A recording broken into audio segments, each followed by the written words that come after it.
Here's an intriguing story that's been making waves lately. It all started with some serious allegations involving Jonathan's daughter, sparking conversations from every corner. As the situation unfolds, more voices are chiming in, rallying support and attention for Jonathan's quest to uncover the truth. One standout voice in this growing narrative is Linda Rarey, a retired FBI agent with an impressive career spanning over 25 years in law enforcement, including 23 as a special agent and another 7 as a private investigator. She's now using her wealth of experience to dig into the claims Jonathan and Susie Lamb have made. The Lambs allege that Marcus and Joni Lamb, a well-known couple, concealed the truth about a tragic assault on their daughter. They've even named a close relative, Pete, as the alleged perpetrator.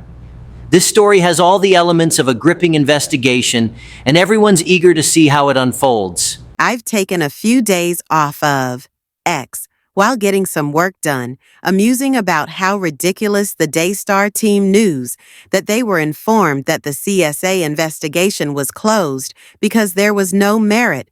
I'm not even going to respond to them anymore because it is so ridiculous. So I decided to write some thoughts down as to why I see that the credibility is on the side of Jonathan and Susie. I don't come to this conclusion as an armchair quarterback. I came to it with 25 years with the FBI, 23 having been a special agent, and approximately 7 years as a licensed private investigator. I have quite a bit of experience in ferreting out falsehoods and misdirection. Here are some things to consider when evaluating the validity information of witness statements obtained in the course of an investigation. Was it provided by someone who had direct knowledge of the matter? Were they physically present or in a position to observe or overhear? Were they directly involved? Is it corroborated by other data, such as other witnesses with direct knowledge, recorded conversations, texts, phone calls, messages, social media postings, documents, videos, or photographs? Has the witness been consistent with the details of the matter?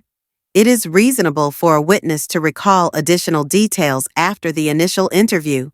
Is the source a subject expert on the matter at hand? Are they of good repute? Is the information provided plausible? Does the person providing the information have an agenda? Second-hand information is referred to as hearsay and is not admissible in court, but can be helpful in identifying other witnesses. Also, CSA investigations, while they are numerous, they are unique. They require skills and tactics that aren't usually necessary in typical criminal investigations. Here are some examples that make me tend towards the veracity of Jonathan and Susie Lamb's testimony. 1. Their story has been consistent throughout the years. 2. Their version of what the daughter told them had happened to her, and their description of the change in her personality and fearful reactions to a certain family member subsequent to the alleged incident has remained consistent.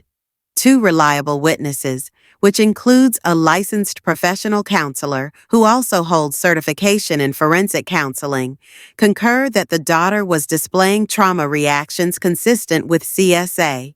3. The initial trip to the school with Joni to talk to the teachers and investigate if the abuser was related to the school does not take away from the veracity of the child's complaint because Susie unwittingly asked leading questions. Regarding where her daughter originally disclosed the abuse happened for their dropping of the CSA matter with the family was based upon false information provided to them via Marcus Lamb, who had been told by Rachel Lamb that Debbie Leon Hart, the licensed professional counselor with certification and forensic counseling, had cleared Pete of CSA that this was false is attested to by 2 reliable witnesses not related to the family. 5. Their versions of what transpired in the Daystar board meetings are corroborated by the legal clandestine audio recordings of the meeting, while other attendees denied what was clearly recorded. On the Daystar side, my observations are that their narrative relies on hearsay information and opinion, clearly debunked information and information that has no corroboration outside of their tight circle. Another thing that, for me, tends toward impeaching Johnny's version is her consistent deflection of the topic at hand by accusing Jonathan of wanting to depose her and take over Daystar. This was observed throughout the recorded audio. This is a typical Darvo ploy.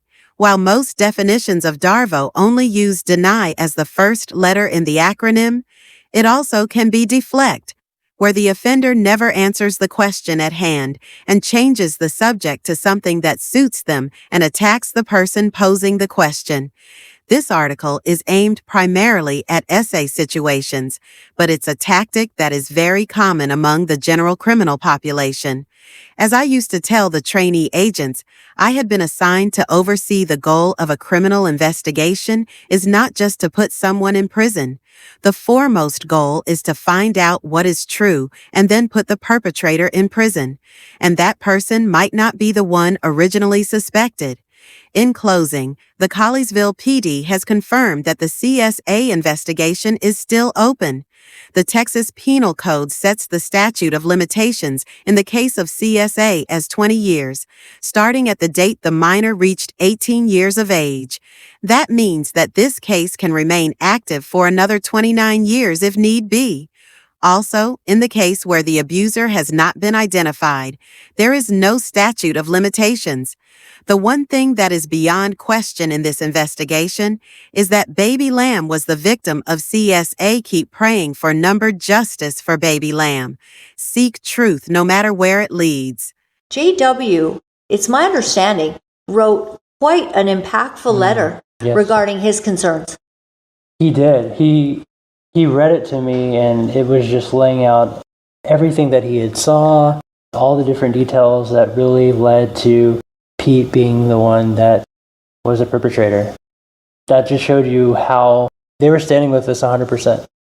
We've gone no contact. Rebecca and I were like sisters. We're really close. And then Joni told me I was fired July 11th, and Becca JW called us, and they were telling us to come back, just read the card, do whatever it takes to come back. And at that point, we knew we had to take our stance, and we knew this is our fight. We have to do what God tells us to do. They made their choice that night. They were like, okay, we're going to do this. They made their choice, and we made ours. And from there, the relationship started to dwindle. With Becca JW, it's not don't want to talk. It's a very conscious choice they've made. I would like for them to speak. The justice for our little child will come from God regardless. And that is my security and my stronghold, that my child will have justice from our King.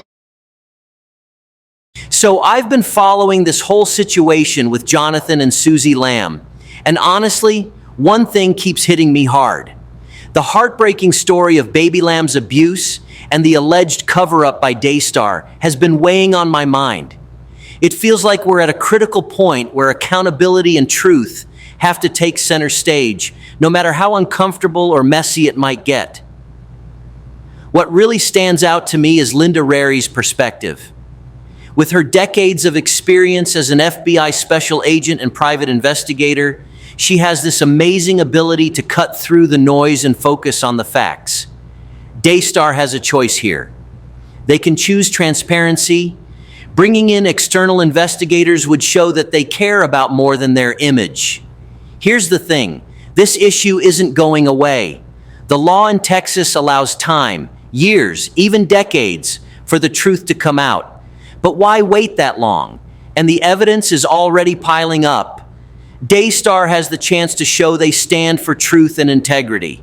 Until they do, I'll keep praying for justice. And I know I'm not the only one. Because at the end of the day, this fight for truth and justice isn't just Jonathan and Susie's battle, it's all of ours.